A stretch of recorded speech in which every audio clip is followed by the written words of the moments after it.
Hello everyone, it's me, JL, and today we're playing, as you can see here, Beginner's Guide. There we go. I hope the sound's just right for you guys. Um, oh, okay, so I can play this with my controller. Give me a second then. Where's my controller? Oh, okay, got it. So we are playing, Beginner's Guide. I don't have any prior knowledge to this game other than what I've seen in the reviews up in Steam. Okay. Couldn't find my gamepad. Right back then? Okay, we're back. Does it detect my gamepad now? There we go.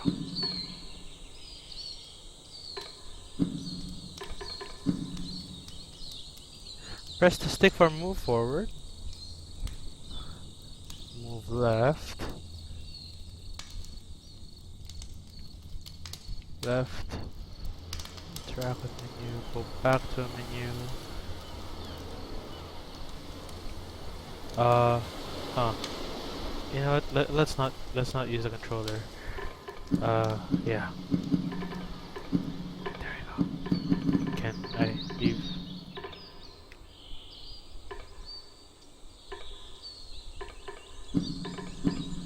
Okay, I'm not gonna use my controller therefore then anymore.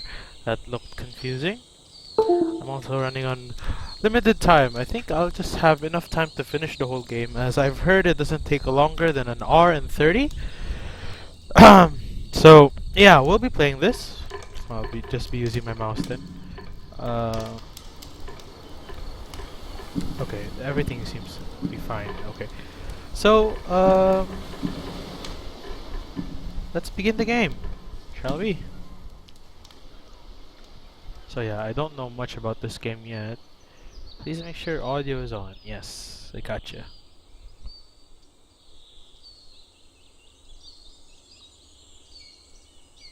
Well, it sounds beautiful so far. Hi there. Thank you very much for playing The Beginner's Guide. My name is Davey Reedon. I wrote The Stanley Parable, and while that game tells a pretty absurd story, today I'm going to tell you about a series of events that happened between 2008 and 2011. We're going to look at the games made by a friend of mine named Coda. Now, these games mean a lot to me. I met Coda in early 2009 at a time when I was really struggling with some personal stuff, and his work pointed me in a very powerful direction. I found it to be a good reference point for the kinds of creative works that I wanted to make. So just to start you off, this is, I think, the first game he ever made. It's a level for Counter-Strike. You can walk around here, by the way. And mostly it's just Coda learning the basics of building a 3D environment. But what I like is that even though he starts from the simple aesthetic of a desert town, he then scatters these colorful abstract blobs and impossible floating crates around the level. And of course, it destroys the illusion that this actually is a desert town, and instead this level becomes a kind of calling card from its creator. It's like a reminder that this video game was constructed by a real person. And it kind of makes you wonder, what was going through his head as he was building this? This is what I like about all of Coda's games. I mean, not that they're all fascinating as games, but that they are all going to give us access to their creator. I want us to see past the games themselves. I want to get to know who this human being really is. And that's exactly what we're going to do here. So, it's 2008, Coda starts making these games, and he never releases any of them. He doesn't put them onto the internet, he just makes them and then immediately abandons them, and they sit on his computer forever. And I think he really understood this image of himself as a recluse. At one point, he jokingly renamed his computer's recycling bin to Important Games Folder. So, you know, this was just how he worked. He tended to crank them out one after the other without even really pausing to try to understand what he had just made, until suddenly one day, he just stopped. In 2011, that was it. He made his last game, and then he hasn't made another one since. And that's why I've taken this opportunity to gather all of his work together, is because I find his games powerful and interesting, and I'd like this collection to reach him, to maybe encourage him to start creating again. And if the people like you who play this also happen to find his work interesting, then I'm sure it'll just send that much stronger of a message of encouragement to Coda. So thanks for joining me on this. If you have a particular interpretation that I haven't mentioned here, or if you just need to get in touch, you can email me at daveywreden@gmail.com. Okay, that's about it for introduction. All right. Let's take a look at Coda's first proper game. As each game is loading, I'll show you the date that it was completed. This first one was made in November 2008. Alright. So, it's really interesting so far. I don't understand how he was able to put all this together. Did he make this in Source or something? Whisper Machine status. Warning. Whisper machine active. Shift destruction imminent. Evacuate. This game is called Escape from Whisper, and it's one of the more generic games you'll see from Coda.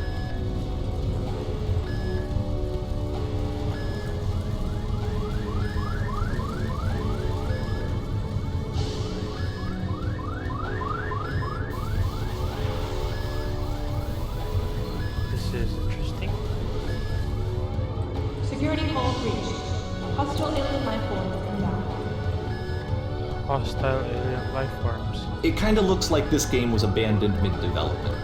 For instance, you have this gun, which you'd think would indicate that there are supposed to be monsters or enemies somewhere, but then clearly there are no enemies anywhere. You can't even reload the gun when you run out of bullets. But ultimately we don't really know. Maybe Coda thought that actually it was complete the way that it is. And I think that we should talk about his games for what they are, rather than for what they're not. Enemy force neutralized. Begin ship evacuation. This is interesting. I love how you can see the bottom of the universe from this room. Huh. He's right.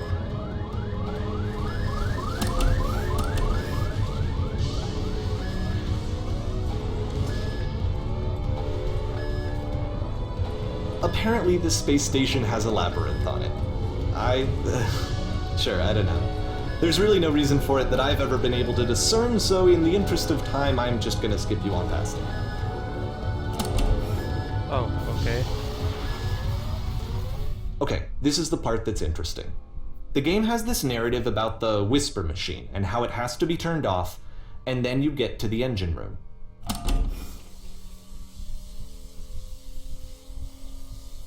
Hey, you there, in the engine room.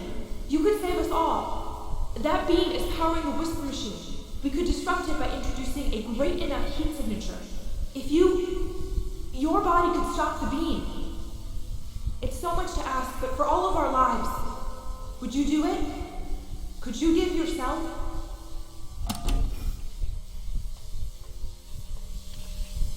Okay. Let me pause here for a second. What you just experienced, stepping into the beam and then dying, is probably what Coda had initially intended when he was developing this level. But when he first compiles and plays it, something goes wrong. There's a bug somewhere. And this is what happens instead.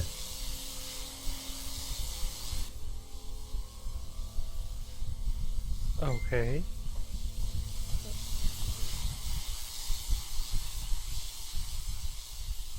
Wow.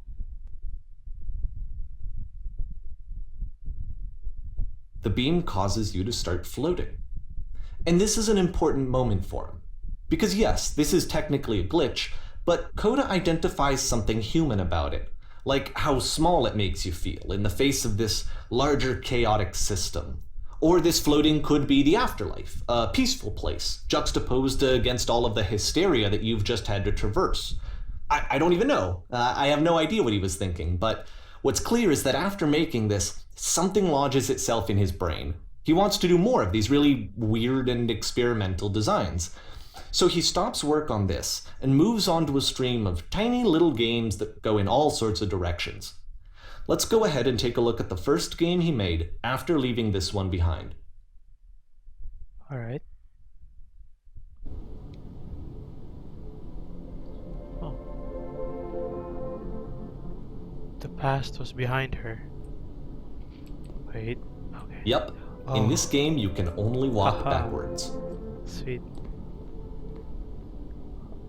Alright. I assume I don't actually fall through those things, right? Right? So it's a short and relatively minimalist experiment combining motion and narrative. It is less advanced than the previous game, but actually it seems to be more focused, more complete. Code is trying to give it a unique voice rather than simply basing it on a pre-existing trope. Why does the feature keep changing?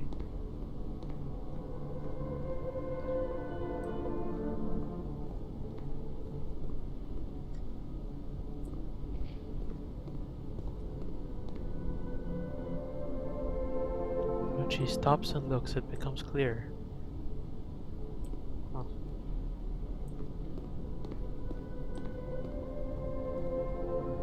But if the future is always behind her, how will she find the strength to confront it? It's a short little thought, it says what it wants to say, and then it ends. Didn't need anything more than that. Which to me is why it works, because it gets out quick. Okay, next one. That was really good, actually.